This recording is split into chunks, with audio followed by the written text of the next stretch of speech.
अस्सलाम वालेकुम। Doctor Danish real focus के साथ हाजिर है। फॉरेन फंडिंग केस 8 वॉल्यूम के बारे में कहा था। एक बहुत ही इंपॉर्टेंट बात है, वो ये है कि मैं इस 8 वॉल्यूम के मुतालिक बताऊंगा, लेकिन एक बहुत बड़ी ब्रेकिंग है जो मैं आपके सामने ला रहा हूं, और शायद जो लोग दी न्यूज पढ़ते हैं उन तक तो ये खबर पहुंच गई होगी, लेकिन बहुत सारे ऐसे लोग हैं जिन तक ये खबर नहीं पहुंची होगी, तो मैं बता रहा हूं। देखिए, ये कहा गया था कि जब फॉरेन फंडिंग केस के हवाले से कि जब ये स्क्रूटनी कमेटी ने पेश किया, तो उस वक्त भी स्क्रूटनी कमेटी ने अपनी लाचारी का इजहार किया, अपनी मजबूरी का इजहार किया, अपनी बेबसी का इजहार किया। जबकि स्क्रूटनी कमेटी चाहती तो ये सारी चीजें वो कर सकती थी, लेकिन उसने वो नहीं किया, क्योंकि उस पर हमारा ऑब्जेक्शन था और हमारी ये बात थी और अकबर बाबर की भी थी कि ये जो स्क्रूटनी कमेटी है ये बेसिकली फॉरेन फंडिंग केस को डिले कर रही है और इसको नुकसान पहुंचा रही है और मेरिट पे इस प्रोग्राम को इसको होने नहीं दे रही है। और इसके सरबराह डीजी लॉ है, जिसका हमने बताया था कि ऐसा लगता है कि डीजी लॉ जो है वो किसी दबाव में है, लालच में है, ये किस में है, जिन्होंने स्क्रूटनी कमेटी की सदारत तो ली, लेकिन इस अहम तरीन केस में जो है वो 3.5 साल ले लिया। हालांकि ये केस में ज्यादा देर का टाइम नहीं था। अभी मैं बताता हूं कि कैसे ये चीजें हल हो सकती थी, जबकि इनके पास हुकूमती अहम तरीन इख्तियारात थे कि वो किसी भी इदारे को इन्वॉल्व कर सकते थे।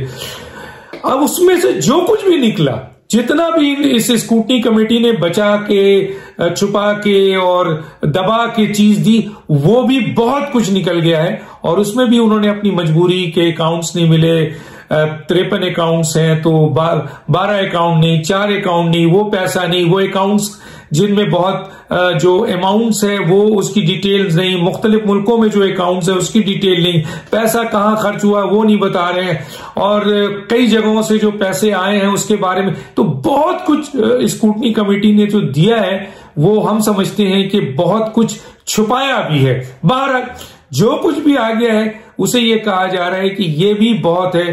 पीटीआई के बैन होने पर इमरान खान, असद कैसर, आरिफ अलवी और उनके साथ आमिर कियानी और आपके सैफुल्ला, आपके जो उनके न्याजी हैं, इन जैसे लोगों को जेल के अंदर जाने के लिए ये मवाद भी बहुत है। और अब स्क्रूटनी कमेटी, अब ये जो आया है फाइंडिंग, फैक्ट्स एंड फाइंडिंग, इसके ऊपर अब इलेक्शन कमीशन जो है वो अपनी कार्रवाई कर रहा है।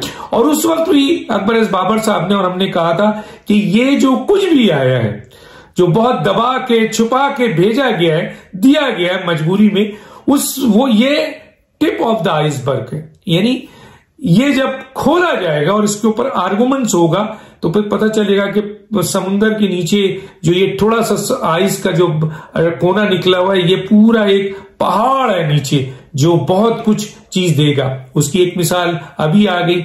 अभी आपने देखा था कि उसके हवाले से अकबर बाबर साहब ने डिटेल दी थी कि 8 वॉल्यूम है और वो चीज भी नहीं दिखाई जा रही है, और बहुत कुछ जो है वो स्टेट बैंक ऑफ पाकिस्तान ने जो चीज दिया है।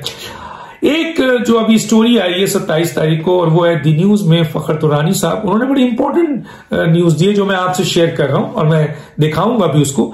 उसमें उन्होंने ये फैक्ट्स एंड फाइंडिंग की है कि जो लिस्ट स्क्रूटनी कमेटी ने दी थी, जो लिस्ट पीटीआई की थी, जिसमें पीटीआई ने ये क्लेम किया था कि ये इनके डोनर है जिन्होंने इनको पार्टी फंड्स दिया है, उसको उन्होंने रैंडमली, पूरा का पूरा नहीं, रैंडमली कुछ जो नाम उठाए और उस नाम को लेकर उन्होंने अप्रोच किया उन लोगों को जो पीटीआई क्लेम करती है कि फॉरेन फंडिंग में, पार्टी फंड में इन्होंने पैसा पार्टी को दिया है।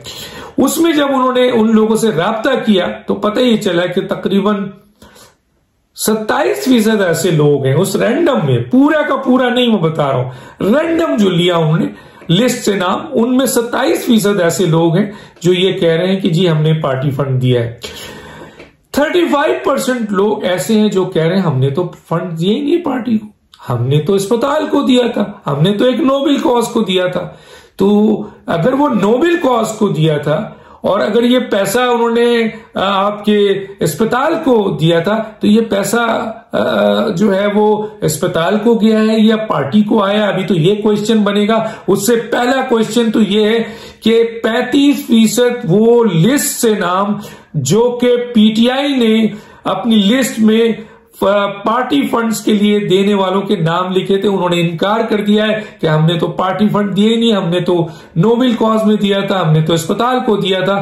तो अब ये कितना बड़ा मेगा करप्शन है कि लोगों ने पैसे तो दिए अस्पताल को पैसे जाने के बजाय वो पार्टी को डाइवर्ट कर दिया गया। तो ये तो बहुत बड़ा क्राइम है, बहुत क्रिमिनल ये जो है ऑफेंस है, ये तो बहुत बड़ा क्राइम किया है इमरान खान ने। जाहिर है उनकी मर्जी से तो हो नहीं सकता, उनके मर्जी के बगैर तो हो नहीं सकता, क्योंकि वो पार्टी के चेयरमैन है। तो अब एक नई चीज जो सामने आई और ये बहुत बड़ी चीज है, जहां मैंने कहा कि जी आहिस्ता आहिस्ता, और अकबर बाबर भी कह रहे हैं कि बहुत बड़ी बड़ी चीजें भी सामने आएंगी। तो ये एक और बड़ी चीज आ गई और ये स्टोरी मौजूद है, ये मैं आपको दे रहा हूं। 27 जनवरी की स्टोरी है और नाम भी मैंने मेंशन कर दिया है। तो ये रैंडम चेकिंग में जब पूरी की पूरी लिस्ट को चेकिंग की जाएगी तो फिर पता चलेगा कि आया वो तमाम डोनर्स जिन्होंने पैसे दिए थे वो इन तक पहुंचे हैं या नहीं पहुंचे। देखिए, मैं एक डॉक्टर की हैसियत से अपना, मैं नाम ले रहा हूं, अमेरिका में अपना एक अमेरिकन एसोसिएशन है पाकिस्तान की, पाकिस्तानी डॉक्टर्स की, और एक एसएमसीआन है। वहां जो चंद डॉक्टर्स थे जो पीटीआई के बड़े ओहदेदार थे और बड़ा फंड उन्होंने रेज किया था, उन्होंने ये कहा था, उन्होंने भी ये क्लेम किया था बहुत पहले, और उन्होंने ईमेल्स भी है इमरान खान को की थी। उन्होंने हमें भी बताया था कि हमने बहुत फंड्स दिया है पार्टी को और आपके इमरान खान साहब को, लेकिन उसके बारे में हमें बताया नहीं जाता है कि वो पैसा कहाँ है। इसी तरह कुछ लोगों का यह ख्याल था कि हमने बहुत फंड दिया है उन डॉक्टर्स का, हॉस्पिटल को दिया है हमने पार्टी को फंड नहीं दिया है। लेकिन इमरान खान बताते ही नहीं है कि जी वो पैसा हमारा कहां इस्तेमाल हुआ। तो इसका मतलब ये है कि अब वो जो बातें थी जो हमसे की गई उन डॉक्टर्स ने जो बहुत उस वक्त फंड रेजिंग कर रहे थे, वो बातें आज फखर दुरानी साहब साबित कर रहे हैं। और उन्होंने उन लिस्ट से जो कि पीटीआई ने दी, स्क्रूटनी कमेटी ने जिसको एस्टेब्लिश किया, उसमें से रैंडम जो है वो एक लिस्ट से कुछ लोगों का नाम उन्होंने लिया और उसको जब अप्रोच किया तो पता ये चला कि 27% कह रहे हैं कि जी हमने पार्टी को फंड दिया, 35% कह रहे हैं कि हमने पार्टी को फंड नहीं दिया। तो ये पार्टी लिस्ट में कैसे नाम आ गया? तो गोया बाहर की जो आपके फारूक मिर्जा हैं जिन्होंने इन्वेस्टिगेट किया था, उन्होंने भी ये कहा था कि बहुत सारे फेक नाम हैं जो नाम से यहां पाकिस्तान में ये शो कर रहे हैं कि इन्होंने इनको फंड्स दिया है। तो गोया एक तो फेक नाम है, एक तो है ही नहीं नाम, और दूसरा आज साबित हुआ कि जिन लोगों ने, जो डोनर्स थे हॉस्पिटल के नोबेल कॉज के, उन डोनर्स का नाम भी यहां दाखिल कर दिया गया है कि यहां से हमें फंड्स मिले हैं, हालांकि वो कह रहे हैं हमने तो पार्टी फंड्स दिए नहीं है। तो क्या इसके ऊपर ये एक बहुत बड़ा क्राइम नहीं है? ये बहुत बड़ा क्राइम है। तो अब इसके ऊपर भी आर्गुमेंट्स होना चाहिए और नई नई बातें अभी सामने आएंगी। और एक और मुतालबा अब सामने आता है कि जो डोनेशन हॉस्पिटल्स को जहां जहां से भी दी गई है उसकी एक ऑडिट होनी चाहिए। वो ऑडिट नहीं जो इमरान खान साहब ने पार्टी फॉरेन फंडिंग केस में ऐसे ऑडिटर हायर किए जो कि जिन्होंने चीजों को जिस तरह मसलन छुपाया और जिस तरीके से इमरान खान ने कहा उस तरीके से पेश कर दिया। तो ऐसा लगता है कि जी इस नोबेल कॉज में शौकत खानम के हवाले से एक न्यूट्रल, बल्कि ऑडिटर जनरल ऑफ पाकिस्तान एक टीम जो है वो नॉमिनेट करे, जो जाके उसकी भी ऑडिट करे कि आया जिन लोगों ने अस्पताल को फंड दिया वो पैसे कहां चले गए। ये हम बहुत अरसे से कह रहे हैं कि वहां पे भी जो पैसे गए हैं, लोगों का कहना है कि वो पैसे भी वहां नहीं पहुंचे, उसकी डिटेल उनको नहीं बताई गई। आज वो चीजें साबित भी हो रही हैं। तो गोया अब एक शौकत खानम के लिए भी ऑडिटर जनरल ऑफ पाकिस्तान के जेर सरपरस्ती या कोई बहुत नामी गिरामी ऑडिटर फर्म के जरिए इसकी ऑडिट करानी चाहिए शौकत खानम की भी, कि पाकिस्तान भर से, दुनिया भर से लोगों ने इस नोबेल कॉज में जो पैसा दिया, आया उसमें ये पैसा लगा है या वो पैसा कहीं और इस्तेमाल हो गया है, रियल एस्टेट में हो गया है, लोगों के अय्याशियों में हो गया है। क्योंकि उनकी अपनी पार्टी के लोग ये कहते हैं कि जो लोग साइकिल पे आते थे, जो किराए की गाड़ी पे आते थे, जो बस से उतरते थे, आज अरबपति हो चुके हैं। उनके पास लैंड क्रूजर्स हैं और बड़ी बड़ी लैंड क्रूजर्स और बड़ी बड़ी गाड़ियां आ गई हैं।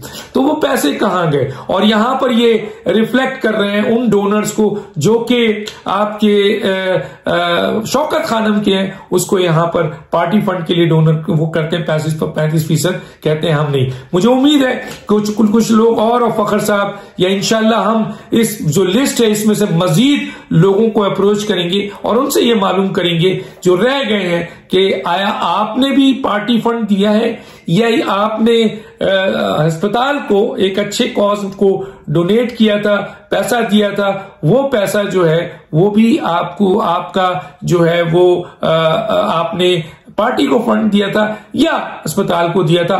तो पता चल जाएगा टोटल लिस्ट में से, जो बहुत बड़ी लिस्ट है, जिससे में ये कहा गया है कि इसमें फेक नाम भी हैं। और अब तो ये बात भी साबित हो गई है कि वो अस्पताल के डोनर थे, वो पार्टी फंड के डोनर थे नहीं थे, जो इन्होंने उनका नाम यहां इस्तेमाल किया है। तो मजीद इन्वेस्टिगेशन से पता चलेगा कि और कितने ऐसे लोग हैं जो कि पार्टी लिस्ट में, पार्टी फंड के लिहाज से लिस्ट में पीटीआई ने दाखिल तो किया है उनका नाम, लेकिन वो असल में पीटीआई पार्टी फंड डोनर नहीं है, बल्कि वो अस्पताल के डोनर है। ये बहुत बड़ा एक क्राइम है।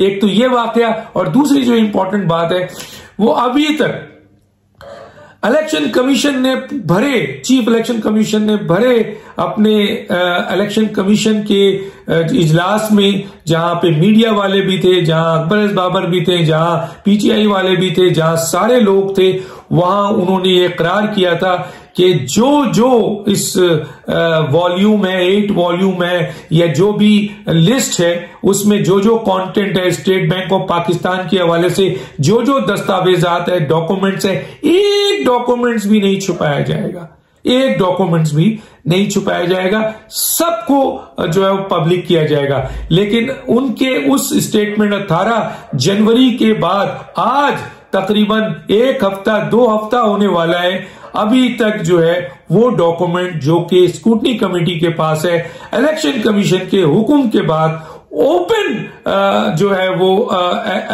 एग्री करने के बाद, अप्रूव करने के बावजूद आपके स्क्रूटनी कमेटी नहीं दे रही है उन लोगों को जिनको ये मिलना चाहिए। अकबर बाबर साहब ने इस सिलसिले में रिटर्न भी दिया है, दूसरे लोगों ने भी रिटर्न दिया है, लेकिन अभी तक जो है वो स्क्रूटनी कमेटी नहीं दे रही। और हम पहले भी बता चुके हैं कि स्क्रूटनी कमेटी में जो डीजी लॉ है वो एक बहुत बड़ा फैक्टर्स है, उनकी भी इंक्वायरी होनी चाहिए और उनकी इस केस के हवाले से ये देखना चाहिए कि आया उन्होंने इस केस को डिले करने में और इन चीजों को छुपाने में क्या किरदार अदा किया है, और अगर इनका किरदार है तो आया इसके पीछे प्रेशर है या इसके पीछे करप्शन है। ये चीजें भी मालूम करना बहुत जरूरी है। लेकिन यह बात मैं बता रहा हूं कि अब तक, आज तक, इतने दिन हो जाने के बाद, लेटर लिखने के बाद, मैं लेटर भी दिखाऊंगा, अभी तक जो है वो स्क्रूटनी कमेटी जिसके सरबराह डीजी लॉ है ये सारी चीजें नहीं दे रहे हैं। हालांकि election commission, chief election commission